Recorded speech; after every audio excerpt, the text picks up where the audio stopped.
That's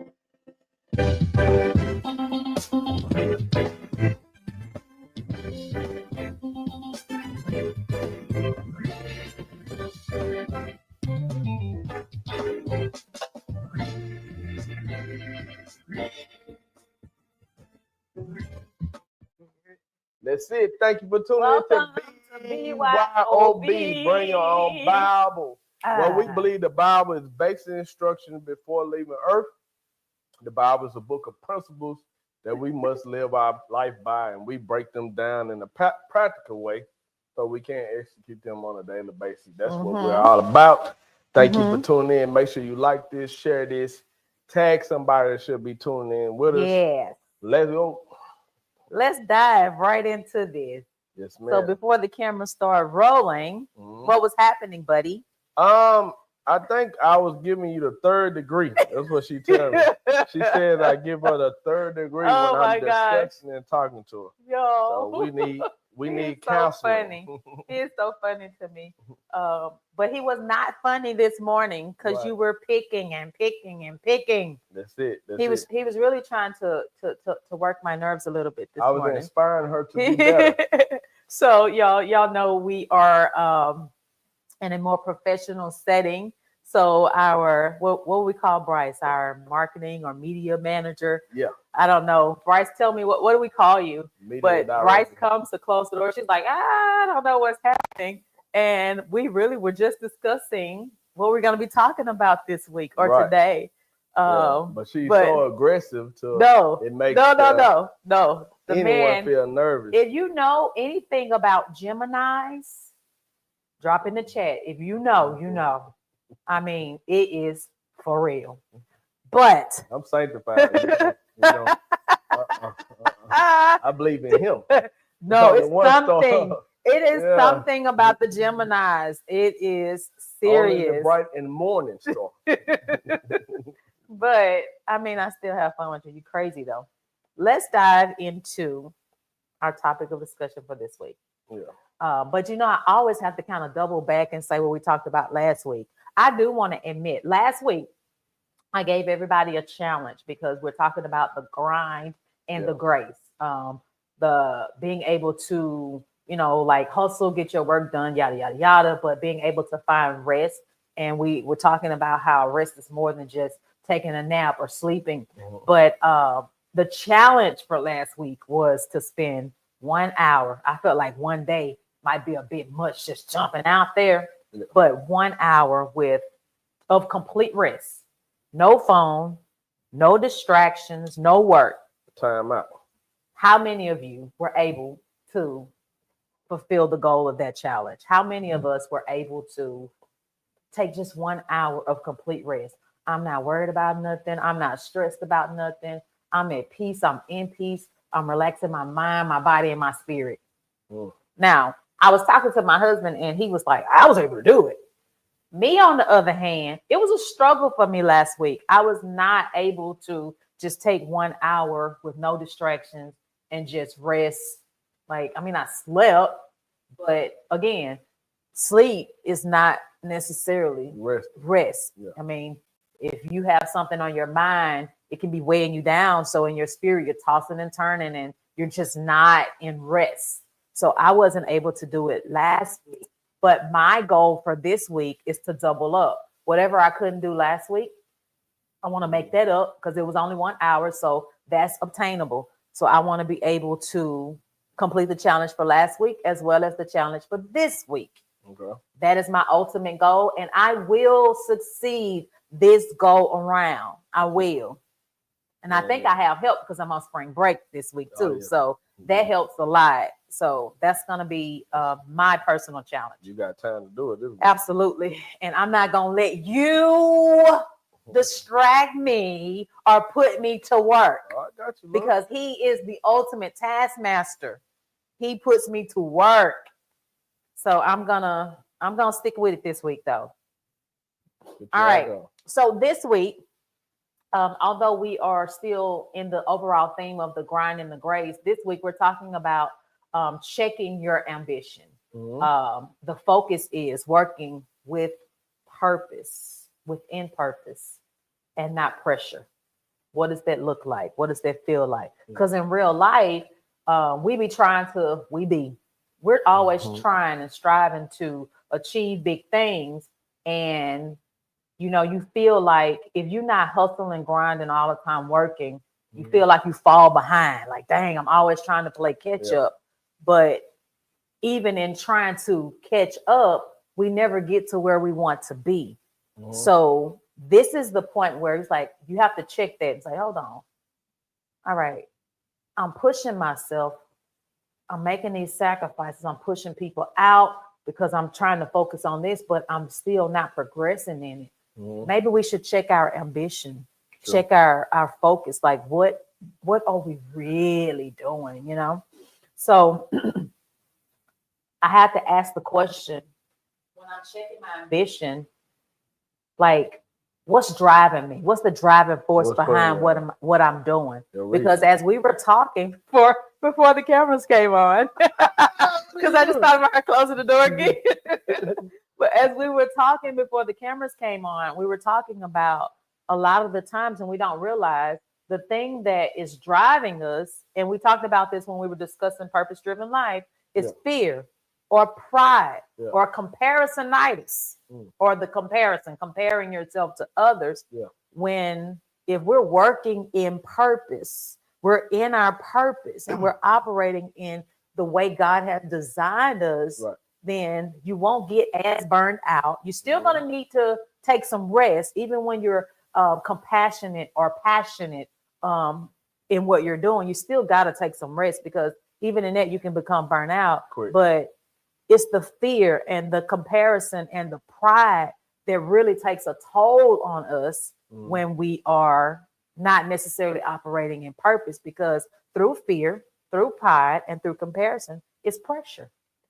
It's like a burden on you. It's a weight on you, because I'm comparing myself to, I feel say Billy Joe. Oh man, who is Billy Joe? I'm making up names. But you're comparing yourself to people, and in comparing, you don't know what they know. You don't know who they know, but I'm trying to compete with them. Like in the culture, we say keeping up with the Joneses. I don't have time to keep up with the Joneses, because I don't know what the Joneses know. I don't know who they know. I don't know what they do on day to day, but I'm trying to keep up with them. And then you rob yourself of becoming you. Because when you're trying to be somebody else, you're not only rob yourself, but you rob the world of what you're supposed to bring to the world. So if I get caught up into someone else's purpose and plan that they've been great to do, one, I'm going to drive myself crazy. I'll burn myself out. And you got people that's quitting, tapping out, suicidal, depressed, all because you walking and doing something that's really not even something that you've been graced to do, because you're trying to do what others do. But when you find your own lane, your own grace, you're going to be amazed at what you're able to accomplish when you get started. So we say on the range, when I drill the structure, I used to say, fire line ready, fire line ready. Once fire line ready, we say, rotate your selectors from safe to semi, keyword, watch this, and watch your lane. Because what we started to notice, even though we're on the range, it was people shooting at other people's target. It's because they were getting distracted on the pop-up, thinking the pop-up was in their lane. No, I had to teach them where their borders was. Hey, man, your border to the left is here. Your border to the right is here. Anything that happened outside of these borders don't pertain to you. And I say that to say this in life. We're watching other people's lanes. This stuff popping up on social media, and that's the biggest distraction. Oh, my gosh. And then everybody lying. Man, all the posted, people sharing, people on people's vehicles that ain't theirs, their houses ain't theirs, clothes and stuff. They trying out like you'll get stuck in somebody else's rotation, and then the algorithm feeding you the nonsense, and you'll miss out on who you are or what you're supposed to be doing. And that's good. Even if somebody else is there. I share, I post, I like somebody else's stuff. It don't minimize what I got going on. Even if it ain't as great a value as what they bring to the table, I still know what I'm bringing to the table still great, still value. Yeah. You still take pride in you and in what you do and what you contribute. Listen, I grew up on Roman sales. My mom was getting polo shirts. Roman sales. That's where we going. I was glad to get hand-me-down polo shirts from other people. If we saw a polo shirt, it could be the wrong size. Put on extra t-shirt. Yeah, I'm finna be fresh in it. Yeah, it might be old, but I'm about to be fresh in it. But that mindset, I take that even now, because I like going to consignment shop and go to them places because it reminded me of my childhood. But not only that, it put me in a humble place that you could still make something great just where you are and not get caught up and still be fly, still be fresh, still do. And that's how I learned to move, because life will throw you all kind of twists and turns, and you'll miss out on stuff because you're chasing something that's really not even for you. Yeah. Yeah. You'll miss out on what you have chasing something that you don't have. Yeah. Yeah. So have you ever desired to live a certain way, and as a result, you chose your job, your career, or whatever gets you money and income? You chose it because of the lifestyle you desire, but you still don't have the lifestyle. Right. Have you ever been in that type of situation? Yeah. Have you ever felt like that? And now you're unhappy. And now you're unhappy, you're burned out.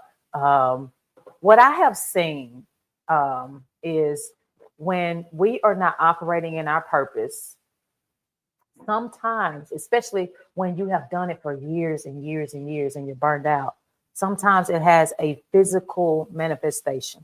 Like you see it. Like we've seen somebody say, dang, they look tired. They look sick. Like you said yesterday, What? the gentleman looked sleepy. He looked tired. Eternal. He looked like he was ready to tap out. Like today. Like, I was tired, boss. The upper room, baby. Yeah. What You're silly. But ain't about to go, man. But maybe, just maybe, it's time to when burn. it's taking a physical toll on you like that, just maybe, you might be operating outside of your grace. Right. Or and then sometimes that could just run out in that area. You know what I'm saying? We haven't learned, and I'll say just from my experience in this culture, or just people, we haven't learned to transition. Like at a certain point, to hand something. We say this in ministry. Remember, I told you about the dream about baton dropping, and one happened, the person not there to catch the baton, but then the people that's supposed to release the baton, they're not releasing in time. Therefore, the baton get dropped. And I use that in ministry, but not only in ministry, marketplace, all over. I've seen people in career-wise, the last department I left, it's people that was on the police force before I was born. Like, you shouldn't even be here anymore. You gotta get off the streets. And not only do you put your life at risk, you put the citizen at risk, and you put all the lanes of service at risk. And then look, you block what's coming next. And then they wonder why the crime rate is jumping, because all your old heads, they cell phone, none of that stuff. They not acclimated to the culture. And not only that, they're not even, they walking around not wearing vests, because when they came on, they didn't have to do all that stuff. So they haven't been trained. They never been tased before. They never been maced, because you know why? When they came on, that didn't even exist. So you don't even know what the taser feels. So just imagine that mindset, not only just in law enforcement, but I done seen that in the pulpit. I done seen, what you mean use a tablet? I handwrite mine. I let the Spirit give to me. So you don't write your sermon, you don't do none of that. But it's just that transition, because people have not been prepared to hand it to the next, or prepare for that season in your life. Like I said, when I turn 60, I want to hand the reins over to my boys. I talk to them all the time. I ain't getting in the back seat, but I'm getting in that passenger seat.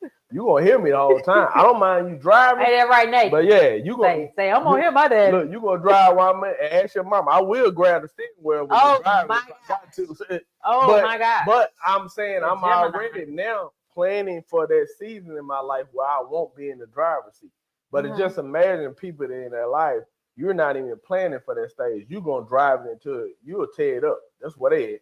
I didn't see people, you'll run it all the way into the ground just because you got to be in charge of it and not planning for those different stages in your life. But what's driving their ambition? Yeah. Are they comparing themselves to the next generation, trying to stay relevant? Man. Or is it fear of losing your purpose, position, your authority, income, whatever it may be? Or is it pride? Like there's something driving that ambition. Most of the time with males, that's what we tie ourselves to. Like, I am a police officer. I am a preacher. You know, my name is Pastor So. You can see it on their social media page. That's their name. Pastor so-and-so. You gotta put it. Bishop so-and-so. The great Reverend Doctor. Put it in. Yeah, you gotta put that in there. Just imagine if everybody did stuff like that. Police so-and-so, teacher so-and-so, social worker so-and-so. You don't see that. But that's not who I am. Yeah, but it's the psychological effect of people, because that what gave you power and base instead of resting the fact. I want to be a successful husband. That's not, you don't walk around, I am the husband. I don't type that in. Maybe you should try that today. But the thing is, I think once you get comfortable in your own skin and then you plan and think about those stages, you don't have to worry about crashing out or burnout because your purpose is always developing and growing. And you've seen people like that. We've seen people that transition and go and move to a different phase. But what we have learned, people die holding the reins when they can easily hand it to somebody. I think that's on the leader as well as the subordinate as well. Because as a subordinate, you should be there to learn, grasp. But then as a leader, you ought to know when it's time to transition. Exactly. Yeah. I like that you said, I'm not going to be in the driver's seat. Yeah. But I'm gonna stay in close enough proximity. I'm gonna be in that passenger seat. But it shows that I am willing to not take the lead, but still be in a leadership position, because the purpose of your passenger driver is to kind of be your aviator. If something is to happen to the driver, that person should be able to shift and get into that seat and continue on.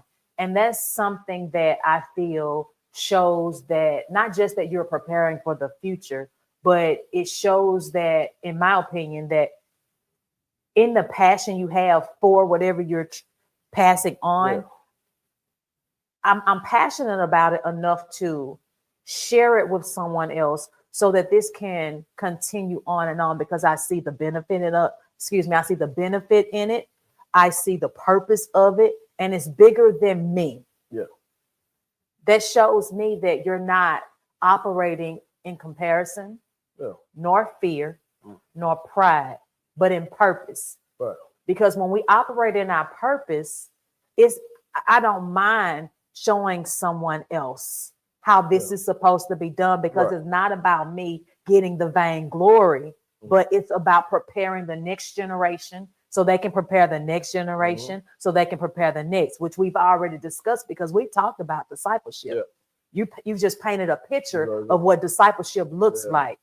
I am not so prideful that I cannot share my knowledge, share my wisdom, share my growth and my experiences with the next person, so that they can be prepared to do the same for the generation that's coming after them. Then it shows great maturity. We talked about earlier, Jesus modeled it. For 3 years, he showed them what it meant to be a disciple and to lead.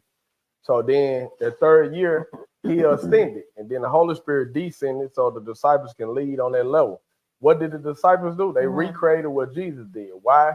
Because when Jesus transitioned and gave them a range, he went to his next position, which was to become our advocate. He never transitioned. We don't have an advocate. We don't have nobody. We don't have no high priest that could be touched with our infirmity. That's what the scriptures say. Because when he left here on earth, he went to his next stage. But what if he would just help? Nah, I ain't ready yet. Hold on, because I'm big dog right now. The disciples ain't ready yet. You know how much stuff they messed up, argued, broke up, because when he left, dividing all that. What if he would have just stayed because they ain't ready? No, sometimes some of that stuff gonna fall apart, not come together, regroup, but you're allowing them to grow and mature. And what he had to do, resting, did I put enough in them 3 years to make sure they relax? And that's what we ought to do. And in my mind, did I put enough in my boys to where I can let one of them lead? Okay, one of them in the military. I got another one coming in. Okay, you listen, you paying attention. Let me throw some more chips and see where you at, some corrections, see where you're going to be at. My job is to coach. My job is to mentor. And I told you transition. We got one in the house. That's a level of parenting. We're learning what it means to parent from a distance. Like, what do they mean to parent on WhatsApp and talk to a person? Text them. Are you making sure you're doing this? You see what I'm saying? But that's the phases, because now we're moving into a different phase. So I think if you're thinking about it, and I just think God just put us in a position where we're able to think about that. What do they look like long term? Where are we seeing out here? Are we looking at investing? Where is money coming from? Because that's part of it too. People don't want to transition because where am I gonna get money from? Yeah. So you have that waiter, and then on that power too. Because back to what I was saying, not to rag on, it's just my profession, policing. The person that I dealt with and went to court on in Shreveport. My God. Oh, yeah, ain't no problem. I say his name now. But don't do that. Well, you don't do all the my God stuff, because I can really do some my God stuff. I don't be knowing where you're going sometimes. Yeah, me either. We get that together. We get that at the same time. I don't be knowing where I'm going either. You really do. Myself. But the individual could have retired over 15 years ago and make the same check. So you're not here for money. because your money is the same. Meaning, if you would have left, no, it's power. It's power. It's the position, the hold this uniform, the head man. I'm the one in charge. It's the free vehicle. It's the ride around town. This me. I am the HNIC. You feel me? That's that power that you sitting in, and it's that arrogance because you know once you hang up your hat, you're nothing without this, and that's sad. That means you done tore your family up. You got 3 different marriages that you done had because of the relationship. I'm just saying situation. Just people in this. So the only thing you got left is to hold this so tight till you can't let it go. And that's holding how people, on for dear life. You lose your life, high blood pressure, all that stuff for what? Because you did not prepare for life after this. Like, I don't plan on dying on uniform. When this time me hang the head up, I promise you I'm counting down. I check my TSP all the time. I be hoping just something hit, like Trump do something and the numbers just jump because I look at my life. It's bigger than just a uniform, or it's bigger than this time in my life that I'm able to serve. And I think the biggest thing that woke me up when I had a transition in the military, drill instructor, all praises, everybody love you. The man with the brown hat, you get all kind of praise and love. But when I couldn't perform like I used to because of injury, they moved that to the side. Like you disregard. You can't do what you were doing, you're gone. Which let me know that was just performative basis, meaning I only had that relationship. As long as you can perform. That's it. So then it got me thinking, what happened when you can't perform? Are you prepared for this? Mentally, and this is what we talk about when we say, hey, I can't give my life to this job because people will replace me with the quickness. So if you need to take a mental day, take a mental day. If you need to take a rest day, take you a rest day because they will replace you with the quickness. I hope Elon is showing all of us it. You ain't nothing but a page or a number. The people not thinking about you like that.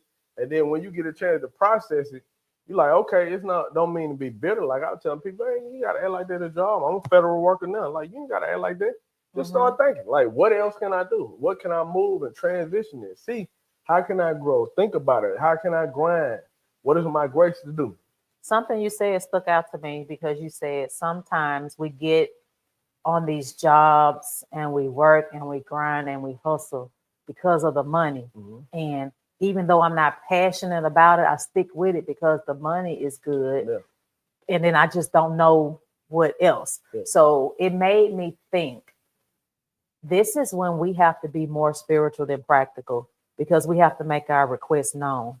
Like I have to put out there, Lord, this is what I need. This is what I desire. And if it lines with your purpose, he will make it happen. He can make it happen for you. But if we don't have faith enough to believe that, then what? You know what I'm saying? Sure. So this speaks to our level of faith. It really does. It speaks to our level of faith. Because you mean to tell me we're going to stay on a job that we absolutely hate. 20, 30 years. 20, 30 years to hold on to a position, to hold on to a title, or to make money that I never get to enjoy. Because most of the time, if you haven't created something for yourself, now we're talking about entrepreneurship. If you haven't created something for yourself, most of the times you're limited to whatever they say you can do. Like, well, you can only take off during these months, or you only get 40 hours a year where you can take off, or whatever the case is. You're trapped and you're stuck doing that year after year after year. And before you know it, 20, 30, 40 years has passed. Hey, what you done did? And you may have the account to show for it, but now you're so physically worn, broke down, tired, burdened in your spirit and your body. Now that you have the money, and now that the time has come where you feel like you can enjoy it, you have no one to enjoy it with, and your body not gonna let you. And then you want to make sure you're mindful of what's going on, but not fearful. And what we do is you'll get trapped, stay on a job, stay somewhere you're not supposed to be. And I say this to a group of guys, and I think it's very important.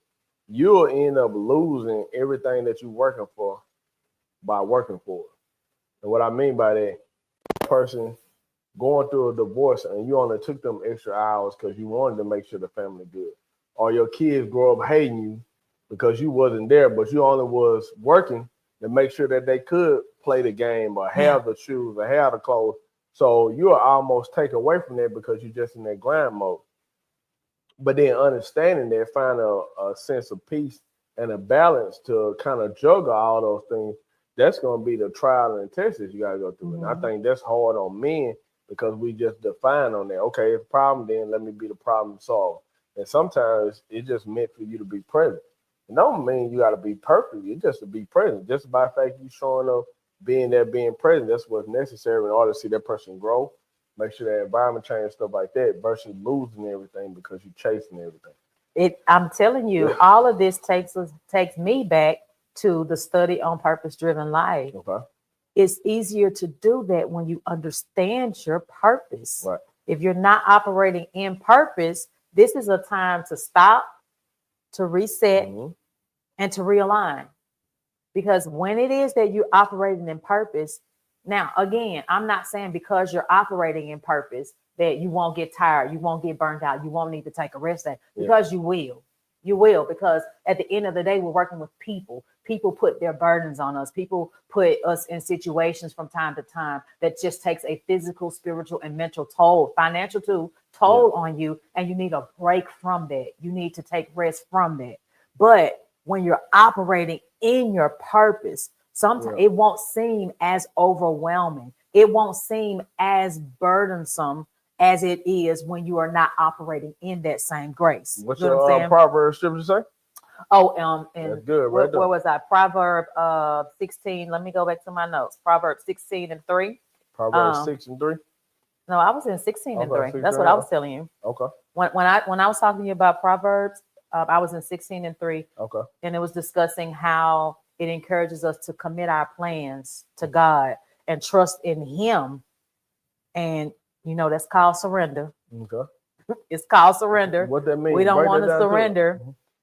If I'm committing my plans to God, first of all, my prayer has always been, lead, guide, show me so that I'm in your will so I can bring glory to you. Right? And He uses people. This is what we were talking about earlier before the camera started rolling. He uses people sometimes to point us into the direction we need to go, whether we want to hear it or not. So my husband told me years ago, you should go and be a teacher. Wow, and I was like, well, no, you didn't say it like that. Because I was like, ooh, what's wrong? So no, you didn't say it like that. But he told me years ago, you should go and be a teacher. Whether he saw it on me, whether he saw it as an opportunity, whatever. I just was like, I just can't see myself working with nobody's children. Yeah. Right? I don't know how long it took before I actually started doing it after you said it, right? So I eventually get into teaching, not knowing that there was a grace on me for it. I had never taught before. I felt like you should always use common sense and make things as practical as possible for comprehension and understanding. I could not articulate that at the time. But God obviously used you to guide me down the path so I could understand my purpose. So in trying to identify what my purpose was, I was like, oh my gosh, surely I'm not just called to be a teacher, because sometimes I like it and sometimes I don't. Yeah. Sometimes the kids are cool, sometimes they're not. And it just depends on what they have going on. It was just like, But I had to realize that my purpose may not be being at that school, that classroom, but overall, the big picture, what was my purpose in becoming a teacher? And I had to learn that my purpose was to nurture, to lead, to guide, to build. Because I told you, I said, one thing for sure, for certain that I know is I'm called to mother those children that I have. I'm called to wife. I can do that. That I was confident in. I can walk in pride with that, and not in a prideful way, but in a happy, glorious, praise the Lord kind of way, But that was something that I can stand firm in. You couldn't shake me on, because that's something I know in my knower. That's how we talk. That's something I know in my knower. But I was not as confident in knowing what my purpose was on a, let's say, a more spiritual level, because for me, the teaching had to be something a little more spiritual. But what about it help develop me spiritually? What about it is going to help me spiritually to help other people? You know, what is God going to use in that? And they all tie together: the wife, the mother, the teacher. Nurture, lead, build, guide. Yeah. That is what my purpose is. I'm walking in my purpose when I'm in that classroom and I'm teaching, because sometimes those lessons go from being about we were talking about the Civil War this week. So that lesson goes from being about the Civil War to being about how you can better your life. That lesson goes from more than just being in the classroom and in a textbook to how can we better our life? How can I look at history? How can I look at what's happening in the world and apply it to my life so that I can build a better life for me and the generations to come after me? So I'm leading and guiding them through these lessons, but it's more than just open up the textbook. Let's go to this page and do this. And like you said, it's a tool that's being used so that I can nurture, lead, guide, and build. Yeah, and then it's something to do to learn yourself. You know, what it said, to know ourselves to be true. That's how you got to get to the point. And some people don't know themselves outside of a career or a job or chasing a plan, because when you're told, we will get a good job, go to school, and the whole world is changing now. Because you could went to school, have a degree, and don't mean you have a good job, or you could have had a good job, but then they shut it down. So then what do they actually look like transitioning? Instead of telling people to look outward for success, I think you should look inward for success. Find out what you're good at, what you find peace at. Because I would rather peace over profit. All the money in the world don't mean nothing if you ain't going to have no peace. Like, you're not happy with it. You're not enjoying life. You're not enjoying your experience. You only get one life and you only here once. So if that's the case, then I want to maximize the time out here.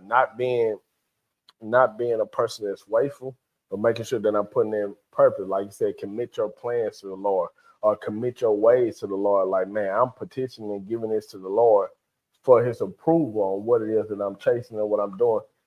Basically I'm consulting God. So when I get up, I'm checking in. I'm making sure I'm hearing his voice. I'm putting myself in the right atmosphere, the right environment, preference, seeking what it is that God planned it perfect. Because he told Jeremiah, he know the thoughts and plans he had towards him, thoughts and peace, and not bring him to a expected end.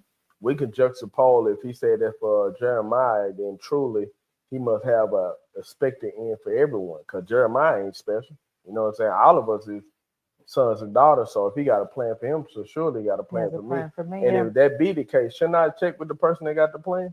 Like, what is it? And then you hear people say, oh, they've been doing that since they were little.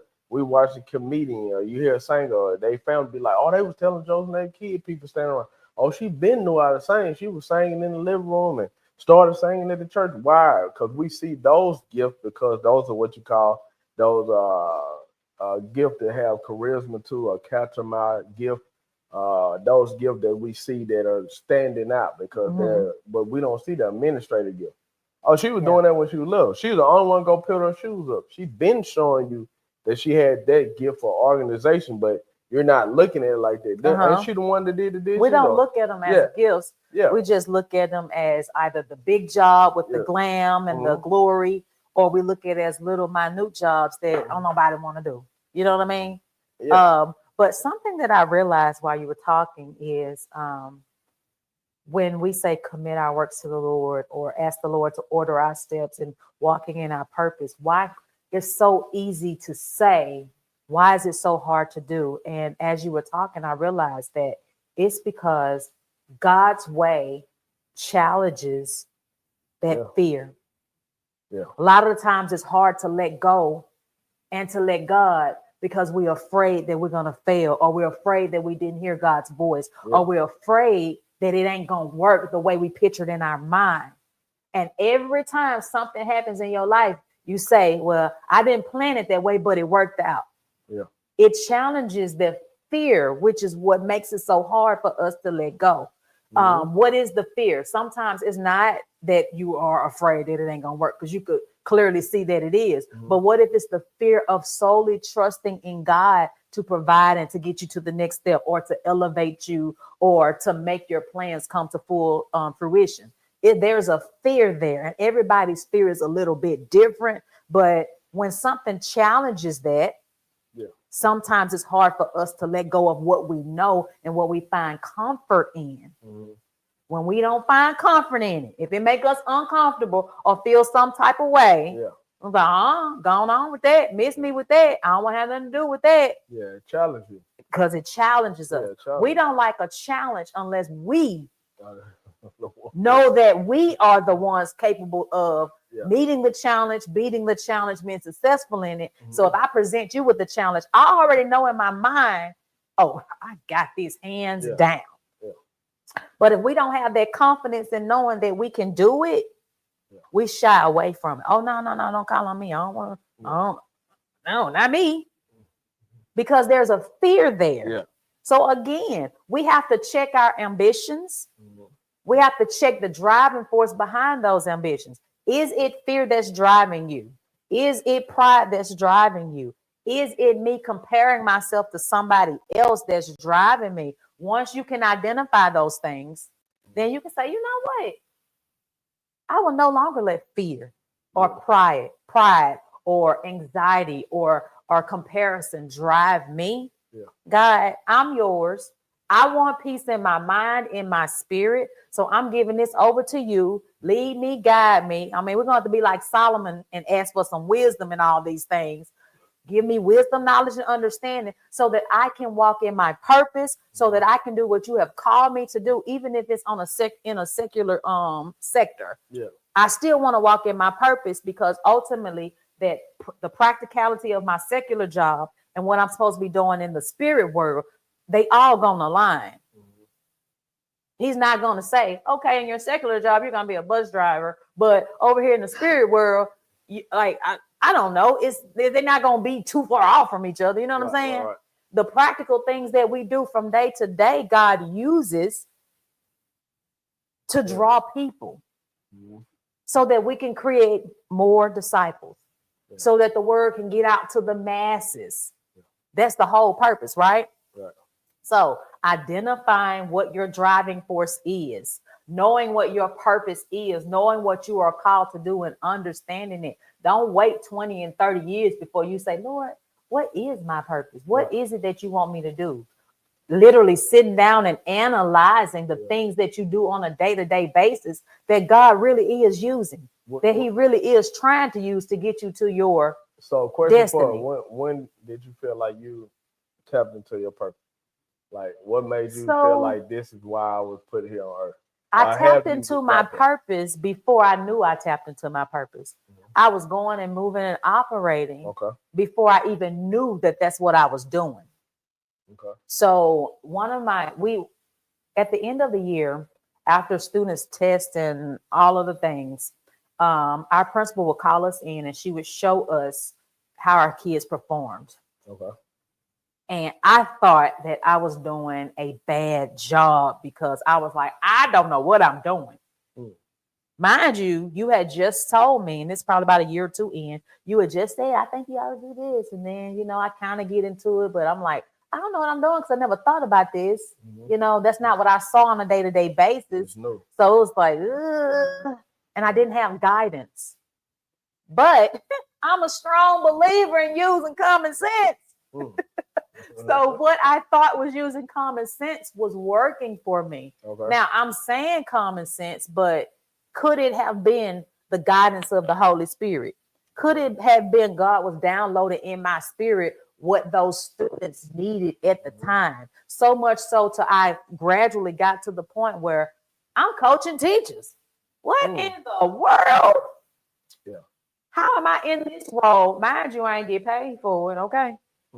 I ain't get paid for it, because when you apply for these positions, it's about who you know. And maybe he didn't want me to be in that position because I would have gotten too comfortable and stayed longer than needed to be. Maybe that is the reasoning behind it. But when I got to the point where I'm coaching, I was like, hold on, this comes from a girl who didn't know what she was doing. I really wasn't as comfortable in it at the time. Now I'm a little more comfortable because now I do understand. So to pinpoint when I knew, I can't exactly pinpoint when I knew. It's just something that just like, oh, dang.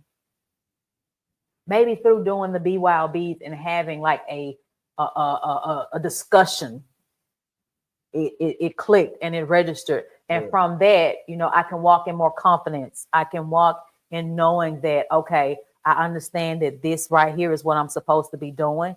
It may not always be the way I'm supposed to be doing it, right? Because I have no intentions of standing in the classroom for 20 and 30 years and retiring from the profession. But does that mean I will not be teaching? No. We're doing a Bible study, teaching what we know based off experience and biblical principles and practical applications. So I'm still operating in that nurturing, leading, guiding, building role. Get what I'm saying? So I don't have to be in that specific system for me to be operating in my purpose. And I know that now. And then you started learning yourself. I think it take a while. I think sometimes when you start following what's your natural rhythm and kind of, sometimes it start out watching other people and growing into who you want to be, maybe admire a person, be like, okay, I think I could do that, or you try this, especially at the beginning. Like when you coming out of high school, you still trying to figure out like what's what. You know what I'm saying? Parents might be pushing you one way. You trying to figure out, friends might be going here. This person got a scholarship, person did military, so you're trying to find your path. And then it take a little while. And then sometimes life just throw you into stuff. Because I was like, I don't know how I end up in law enforcement. But then I was like, when we find out we were having trade, then I get out the military, people not hiring, I end up in corrections, boom, inmate tell me about being a police officer. But then it just snapped, you know, one day in the car, just patrol car, thinking about, like, how in the world I end up here wearing a vest and a gun to work, boom, boom. But just thinking my whole life has been a part of conflict. I never been afraid to. So he used the conflict, but to help you manage tantrums and but emotions. Just think, I was breaking up fights in school, and you still do it. That's crazy though. I was doing that in school, so nobody teaching me. Like, hey man, y'all chill. But that proves the point that I was making. The things that you do on a normal day to day was all a part of your purpose. Now, while you're doing it, it's like, man, I hate living this kind of life. Why is always drama and fussing and fighting and arguing and no prosperity and this and that, da da da. You looking at it like that, not knowing that it's all working together for what? You're good. Come on. It's good in the hood. It all good in the hood. It all works together for your good. You in a place to where you can help people manage their tantrums, right? Because that's ultimately what policing is, right? You're helping them control the chaos, but you're ministering the whole time you're doing it, because you're not, you know, cussing them out, treating them like dogs, this, that, and the other. You giving them a word. You might gotta put them hands on them a little bit, but you're ministering at the same time. And when you walk into the room, the anointing and the presence of God that's within you and up on you, it speaks to the situation and to the person being controlled, right? So all of that worked to glorify him. So we shouldn't look at the small things or what we deem as small, because they can be big. I mean, it's like when we say God doesn't look at time the way we do. We may be saying, oh, it took a week, but to him, that week could have been a day or an hour, or it could have been 1,000 years or whatever. The things that we look at that we say are small may be huge to him. Think about the parables and things that Jesus used to get a point across, to teach a lesson to us. It wasn't some big, grand, extravagant situation or parable that he left us with. It was the most simplistic, practical thing that the average person can relate to and apply to their life. So why not use the simple, practical things in our everyday life to help build the kingdom, to glorify him, to draw others? And this is how you know this is what people really need and want. You hear people use the terminology all the time. I just want somebody that's going to keep it 100, keep it real. I don't want that fake stuff. Talk to me for real. They don't want you coming and dropping big words that I have to go to Google and to the dictionary to define. Now I got to try to use it in a sentence to understand what you said when you were saying it. That's not what I'm looking for. That's not what I need in my life. I need the simple, practical things that I can apply to my real everyday life. You know, people start building these systems around certain things that we see success. So what a person do, they'll see somebody that gets successful, then they'll backtrack what that person did, and then they'll create a system saying this is how you be successful, which is crazy. The person that you mimicking or that you pattern your system out of, they didn't have it. So that's what I always wanted my people like, oh, this book, this so successful, this guy wrote this book. And in my mind, if he wrote it, then what was he using? Because he didn't have his book when he wrote it, or that didn't happen. And that's the same thing when you think about the body of Christ, when you're talking about God, Jesus, and the system that's been put around it, religion, which is church and those things around it. Sometimes it could almost block a person out. And that's not how Jesus functioned or even going. That's why you got nowadays people arguing and say he wasn't Christian, Christianity wasn't around, because it's the Christianity is the religion that have been placed around it to walk us into Christ. But it's a system been put in place, but that system sometimes got so many hard lines to you'll block somebody that's coming to him. He said he is the door, he is the way, he is the light. So if that's the case, then our job is just to show people him. But what we didn't say, in order to see him, you got to go through the system first. Yeah, and that's not what he put. And in you place. Make it difficult for people because then if you, everybody can't operate in the system that we put in place. No, and then it's his job to clean them. Like we think it's our job to fix everybody. It's not your job. My job is to introduce you. Yeah. And once I introduce you to him, he gonna start working on you. Now he can be using me as a disciple to walk you through this process, but it's not my job to speed up the process or to shorten or to make your process long. But that's what we do as people. We think it's our job. Nah, when he saw Zacchaeus in that tree, he went to dinner with him that night. He didn't say spend a little time with the disciples before I get to you, because while you living your life, I can't eat with you. He didn't do that. Nah, he went to. That's the reason why they call him friend of a sinner, because he introduced. He didn't wait till the woman leave the well to, hey, I was gonna talk to you, but you know where you was, so I couldn't talk to you while you was at the well, because you know what you do at the well. Nah, he went to the well. This was crazy. So he went in there, and I say that because jokingly nowadays, man, he'll be the subject of the day, because we'll go viral with the stuff he's doing, because he in inappropriate places. He's hanging with inappropriate people. He would people. probably be sitting in front of liquor bottles. Man, listen, don't do that. No. Don't do that. Don't do that. Yeah, don't do that. Don't do that. Don't do that.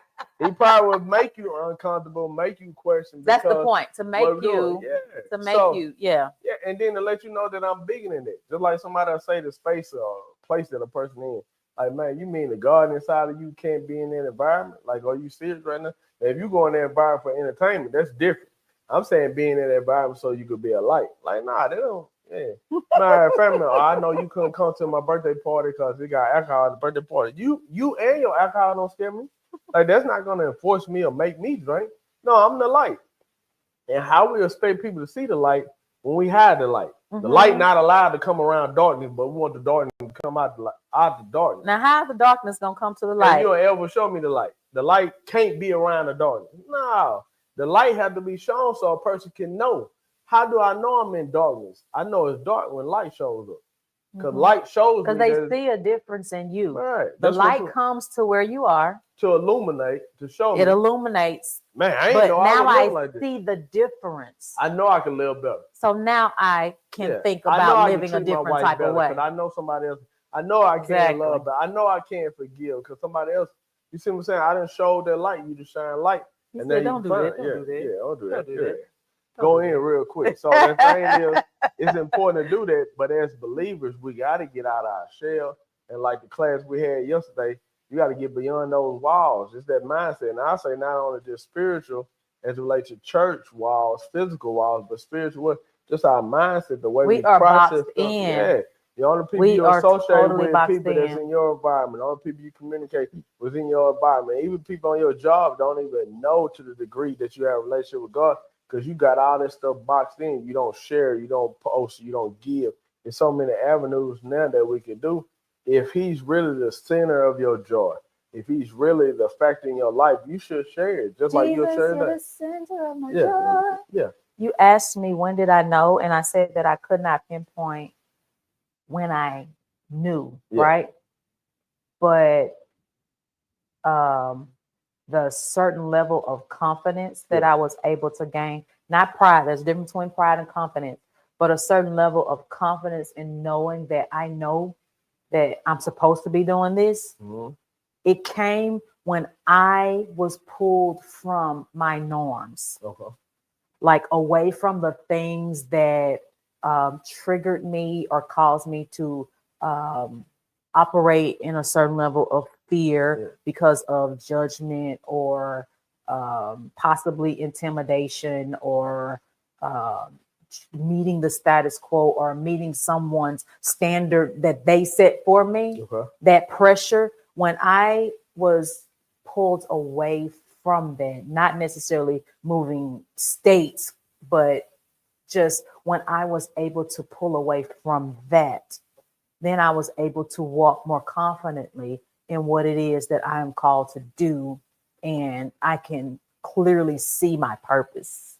So you feel like certain systems you feel suppressed? Yeah, I felt that system didn't fit you. I felt like, yeah, definitely. Because I told you certain things just don't fit me because, and you said because my spirit was closed.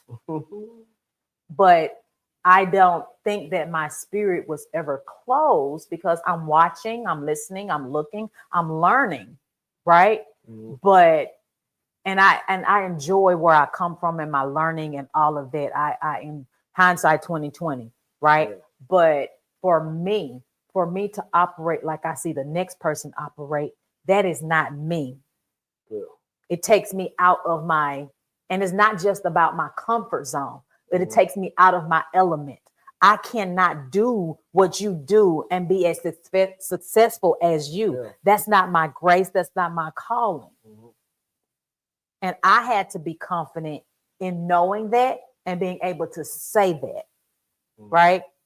And it wasn't until I was able to come away from everything that I know. Stepping out of that. And I had to step out and kind of like be out on my own and look at things differently, look at people differently, look at organizations and everything that I knew. I had to look at all of that stuff differently. And when I did, I was able to say, okay, so what could I have done in this situation? So now I'm looking and I'm putting puzzle pieces together. And now I'm like, oh, well, it could just been this, and this. So now I'm able to walk in a little more confidence because I was able to step away from what I know and analyze it, not pull it apart and critique and stuff, but analyze it and how I contributed, how I could have contributed, and why I didn't contribute. Yeah. You know what I'm saying? And that's the type of person I am, which is how I know even more that teacher, mother, wife role, that nurture, lead, guide, build, because that's what a teacher does. You break things down and analyze it so that you can see and make it more practical for the group that is learning. That's what I had to do to build my confidence. Because there was no lack of faith. There was no lack of trust in God. There was no lack in knowledge of who he was and all of those things. But I just can't. And the other thing is I refuse to try to be like somebody else. And I felt like that's what the pressure was, to try to be, look, and act like the next person. And I refused to do it. What made you get to that place? Like you felt the pressure of being like somebody else? Or? What do you mean? You said I did. I mean, I felt. So during that time, you felt like you had to be a certain way, or? Oh, I definitely felt pressure. I felt like some people wanted me to be like you. Oh. And I'm not you. What? I compliment you, right? But I cannot be you. What? Now, will some of my ways be like yours? Oh, absolutely. Because with time, you begin to morph into your person, right? Oh, okay. But I'm still not you, and I don't try to be you. And I think a lot of us on this journey, we get it twisted a little bit, and then we try to morph and be. And we have a mutual person that we know. We said every time this individual was with somebody, they would become that person. They wanted to walk like them, talk like them, dress like them, sound like them whenever they got before people. I didn't want to be that person. That's pressure. So now I got to watch you, study you while still figuring myself out. Now I'm got to pretend to be like you. No, that is pressure. I don't want it. I want to be genuinely and authentically me, because if I'm not, people gonna feel it. Yeah. You're gonna see it in my face. You're gonna see that I'm uncomfortable. You're gonna see I probably don't know what I'm talking about. Yeah, you just because I'm trying to mimic a behavior and not just be myself. Yeah. So I would like to encourage you, because this is a battle that I had to face and to fight and to deal with. Forget about trying to be like somebody else and just do you, boo. Right? Oh, wow. Just do you. Be genuinely and authentically you, because there is somebody out there that needs you. There was somebody out there that needed Shonda. There was somebody that needed LaShonda. There's somebody that needs Miss Mason, because they're different versions of me, but ultimately I'm the same person. It's just different expressions of me, right? Somebody needs me, and I can't give them me trying to be you. I can't fulfill my purpose trying to be you, to copy you, to follow you. I'm gonna live a miserable life always trying to be somebody else. Remember, we met the young lady who was like, she literally was trying to be a Kim Kardashian, going and having surgery and getting all the stuff done to her face because she lacked self-esteem and self-confidence. So she had the resources to go and try to fix and do, trying to be somebody else and still not feeling fulfilled, still not walking in your purpose, still not on the path to your destiny, right? Because on your way, you might just make the family, right? Because a lot of us, that's what we're looking for. We're looking for companionship, partnership, building our own family. If you're walking in your purpose, on your way to destiny, you might meet the person to make the family. You might meet the right person to get the career or the partnership and the connections you need for your entrepreneurial ventures. You just might be on the right path, but we get so caught up in our feelings. And again, being driven, our ambition being driven by fear, pride, and comparison. Oh, bless you, baby. Yes, bless ma'am. you.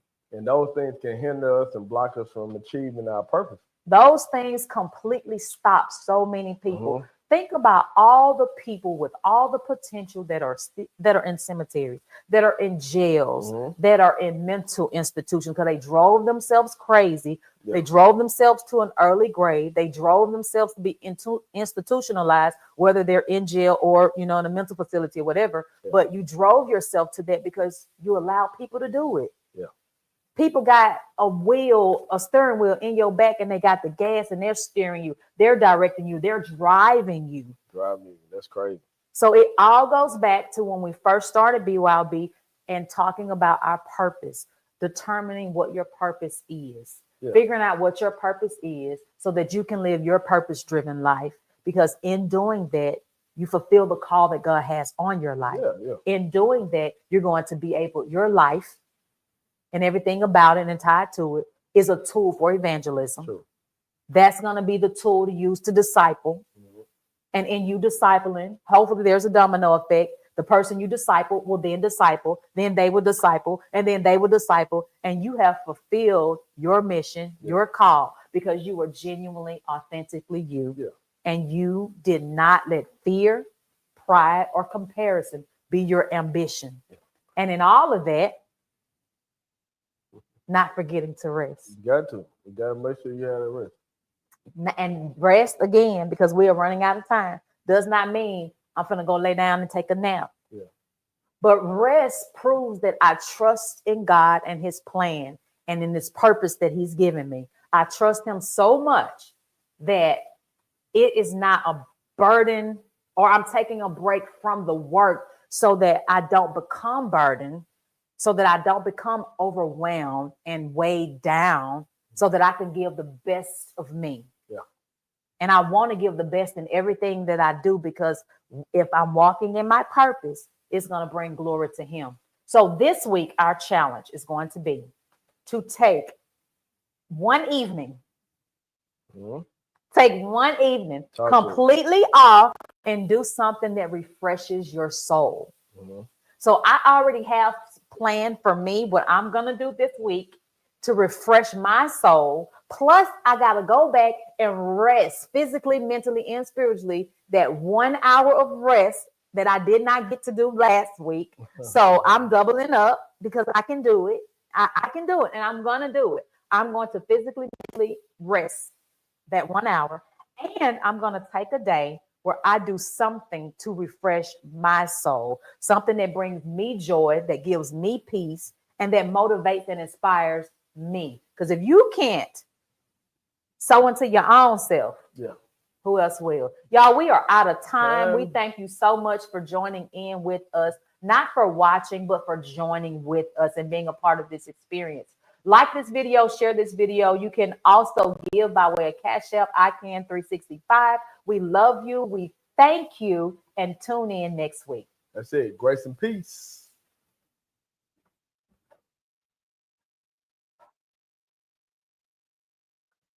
Are we still rolling? It's like a minute delay. Oh, a minute delay. Yeah. I think we're